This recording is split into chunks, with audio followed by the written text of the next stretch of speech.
Hello everyone, स्वागत है आप सभी का हमारे यूट्यूब चैनल पर।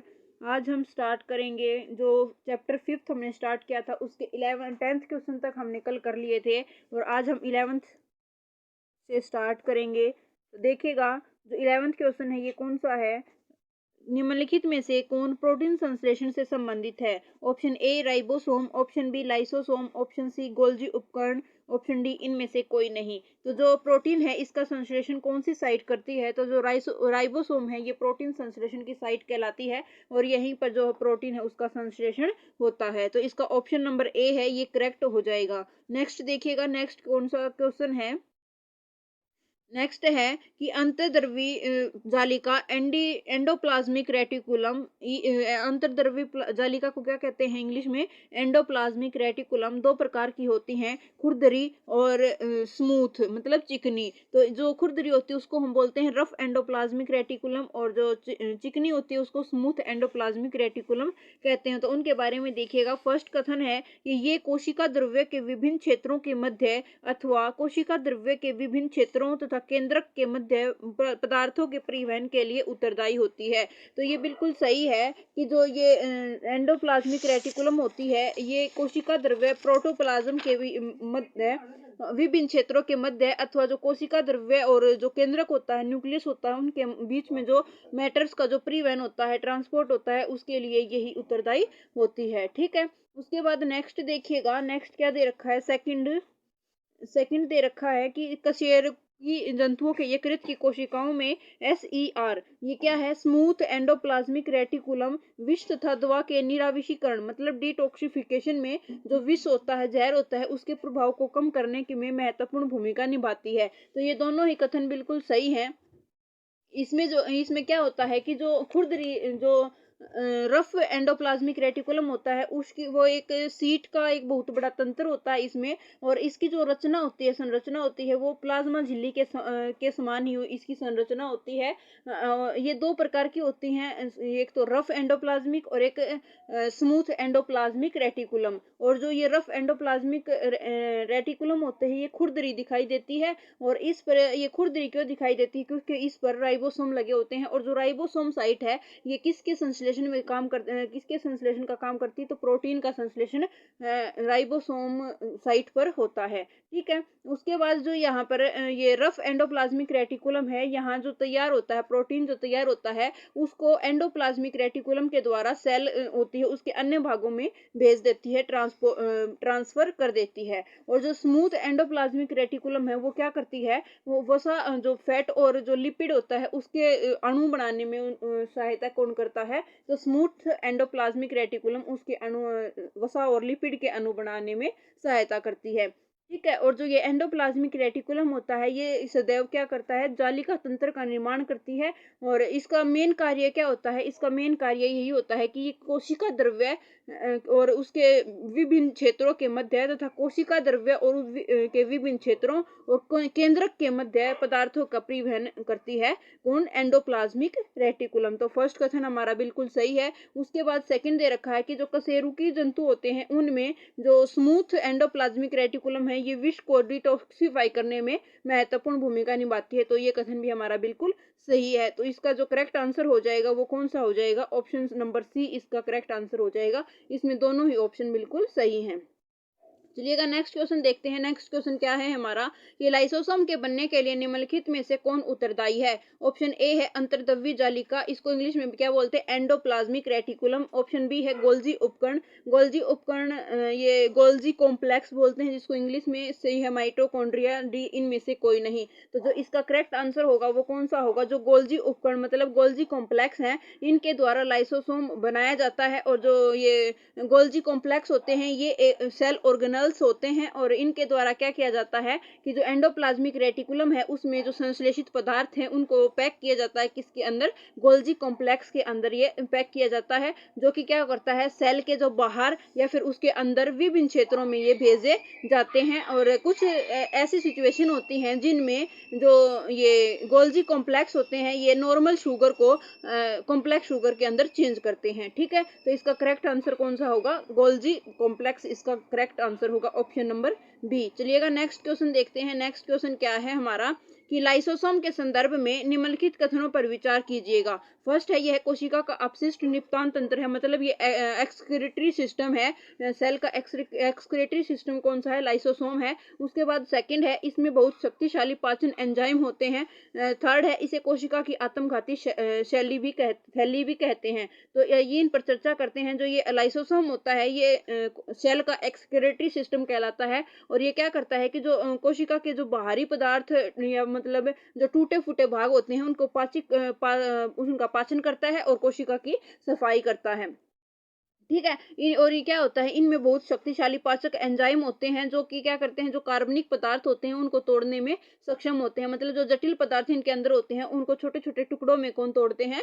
तो इनके जो इसमें जो शक्तिशाली लाइसोसोम में जो शक्तिशाली पाचक एंजाइम होते हैं वो उनको छोटे छोटे कार्बनिक पदार्थों को तोड़ सकने में सक्षम होते हैं। ठीक है। उसके बाद है कि जो ये कोशिका की आत्मघाती थैली, ये भी बिल्कुल सही है। इसमें क्या है कि जो सेल मेटाबॉलिज्म की जो प्रक्रिया होती है उसके अंदर रुकावट हो जाती है कई बार। तो क्या होता है कि जो शेल होती है वो मतलब मर जाती है, शेल मर जाती है। तो क्या सेल मरने से क्या होगा कि लाइसोसोम फट जाएंगे, और लाइसोसोम फटने के कारण जो एंजाइम है वे अपनी ही कोशिका को अपने आप में ही पाचित कर लेंगे। इसीलिए क्या कहा जाता है कि जो लाइसोसोम है वो सेल की आत्मघाती थैली भी कहलाता है। ठीक है। उसके बाद देखिएगा नेक्स्ट क्वेश्चन क्या है। इसका जो करेक्ट आंसर होगा वो कौन सा होगा? ऑप्शन नंबर डी इस क्वेश्चन का करेक्ट आंसर होगा। चलिएगा नेक्स्ट देखते हैं। नेक्स्ट क्वेश्चन क्या है? माइटोकॉन्ड्रिया के संदर्भ में निम्नलिखित कथनों पर विचार कीजिए। फर्स्ट है, यह कोशिका का बिजली घर है। सेकंड है, यह दोहरी झिल्ली होती है। थर्ड है, इसके अपने डीएनए तथा राइबोसोम होते हैं। फोर्थ है, यह अपना कुछ प्रोटीन स्वयं संश्लेषित करते हैं। तो फर्स्ट के बारे में देखते हैं कि जो सेल का लाइट हाउस है वो किसे कहा जाता है? माइटोकॉन्ड्रिया को सेल का लाइट हाउस कहा जाता है। और जो माइटोकॉन्ड्रिया है ये जो एनर्जी को स्टोर करता है, किस रूप में करता है? तो एटीपी, एडिनोसिन ट्राइफॉस्फेट के रूप में जो माइटोकॉन्ड्रिया है ये एनर्जी को स्टोर करता है। और जो ये एनर्जी स्टोर होती है ये केमिकल रिएक्शन को करने के लिए, और जो भी हम यांत्रिक कार्य करते हैं उनके लिए हम एटीपी के रूप में ये ऊर्जा को स्टोर करते हैं। ठीक है। जो ये माइटोकॉन्ड्रिया है ये दोहरी झिल्ली होती है, बिल्कुल सही है। बाहरी झिल्ली क्या होती है, उसमें छिद्र होते हैं थोड़े थोड़े, और जो भीतरी झिल्ली होती है इसकी इनर जो परत होती है उसमें क्या होता है? वलय होता है। और जो ये वलय हैं ये एटीपी बनाने वाली जो रासायनिक क्रिया होती हैं, जो केमिकल रिएक्शन होती हैं उनके लिए एक बड़ा क्षेत्र कौन बनाते हैं? तो जो भीतरी जो झिल्ली होती है उसके अंदर जो वलय होते हैं वो एक बड़ा क्षेत्र बनाते हैं। उसके बाद नेक्स्ट देखिएगा कि जो ये माइटोकॉन्ड्रिया है ये एक मतलब अद्भुत क्या कह लो ऑर्गेनल है क्योंकि इसमें उसका अपना डीएनए भी होता है और राइबोसोम भी इसके अंदर होता है। और जो माइटोकॉन्ड्रिया है ये अपना कुछ प्रोटीन स्वयं भी बनाते हैं। तो इसका जो करेक्ट आंसर होगा, इसमें चारों ही कथन बिल्कुल सही हैं। ऑप्शन नंबर डी इस क्वेश्चन का बिल्कुल करेक्ट आंसर हो जाएगा। ठीक है। उसके बाद नेक्स्ट क्वेश्चन देखिएगा। नेक्स्ट क्या है कि प्लास्टिड हैं वो दो प्रकार के होते हैं। फर्स्ट है chromoplast and second is leucoplast. इसके संदर्भ में निम्नलिखित कथनों पर विचार कीजिए।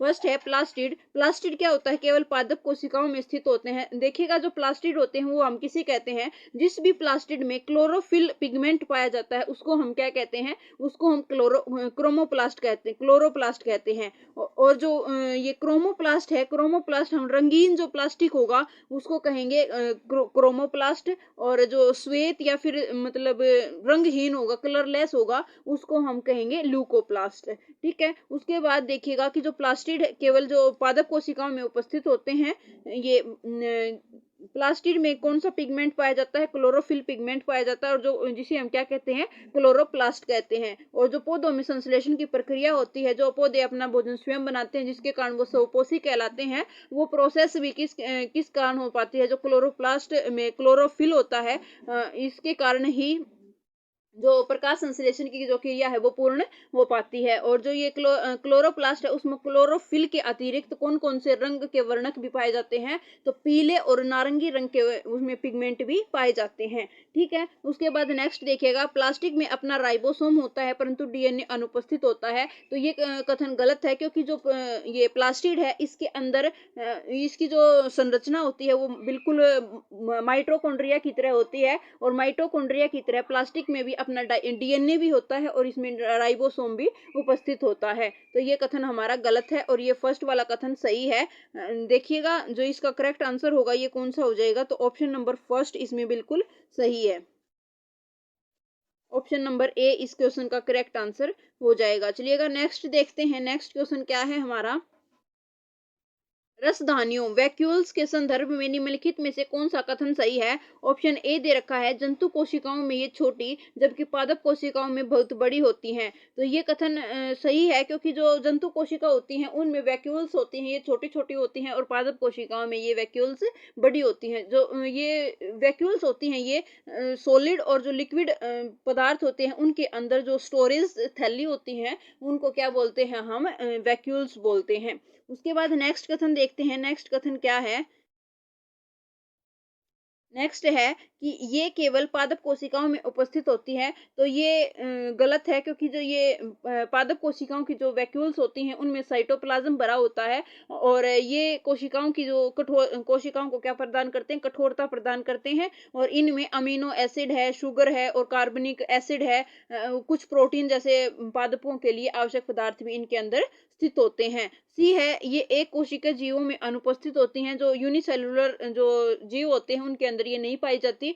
जैसे कि जो अमीबा है ये यूनिसेलुलर जीव है, उनकी खाद्य जो फूड वैक्यूल्स होती हैं उनमें उनके द्वारा उपभोग में लाए गए खाद्य पदार्थ होते हैं। और कुछ एक ऐसे यूनिसेलुलर जीव होते हैं जिनमें स्पेसिफिक वैक्यूल्स पाई जाती हैं, जो कि जल तथा कुछ एक्सक्रीटरी जो पदार्थ होते हैं एक्सक्रीट करने के लिए, जो शरीर से बाहर निकालने के लिए महत्वपूर्ण भूमिकाएं निभाती हैं। ठीक है, तो इसके अंदर जो करेक्ट आंसर होगा वो इसका correct answer option number A होगा। चलिएगा नेक्स्ट, आज के लिए इतना ही फ्रेंड्स, मिलते हैं नेक्स्ट वीडियो में। आपको वीडियो कैसी लगी लाइक शेयर और कमेंट करके जरूर बताना। Thank you.